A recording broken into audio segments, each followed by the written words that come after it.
ఇవి చూశారు కదా సార్. నమస్కారం సార్. నమస్కారం సార్, ముందుగా మీ బాల్యం విద్యాభ్యాసం గురించి మాకు చెప్పండి. నేను అంటే ఆలంపూర్ గ్రామం అండి, మహబూబ్ నగర్ జిల్లా పరిషత్ పాఠశాలలో 10వ తరగతి వరకు చదువుకున్నాను.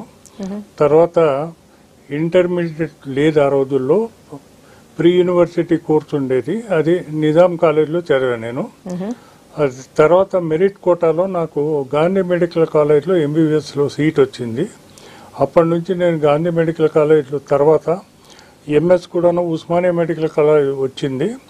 ఉస్మానియా మెడికల్ కాలేజ్ ఎంఎస్ ఆప్థల్మాలజీలో చేరినప్పుడు మాకు సరోజినీ హాస్పిటల్లోనే మాకు ట్రైనింగ్ ఇచ్చేవాళ్ళు అనమాట. అంటే నేను అక్కడ నుండే ఎంఎస్ చేశాను. ఎంఎస్ చేయగానే నాకు ప్రభుత్వంలో జాబ్ వచ్చింది. ఫస్ట్ నాకు మహబూబ్ నగర్ జిల్లాలో 2 సంవత్సరాలు అక్కడ చేయవలసి వచ్చింది. తర్వాత నేను సరోజినీ హాస్పిటల్కి వచ్చాను.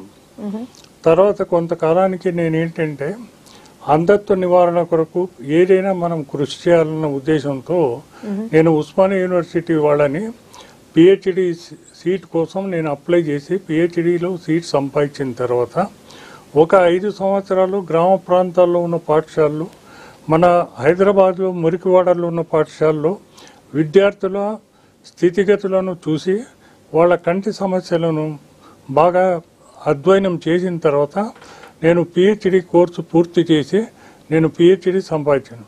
పిహెచ్డి నేను భారతదేశంలో మొట్టమొదటిగా నాకు రావటం చాలా సంతోషంగా అనిపించింది. దానికి చాలా కృషి చేయవలసి వచ్చింది.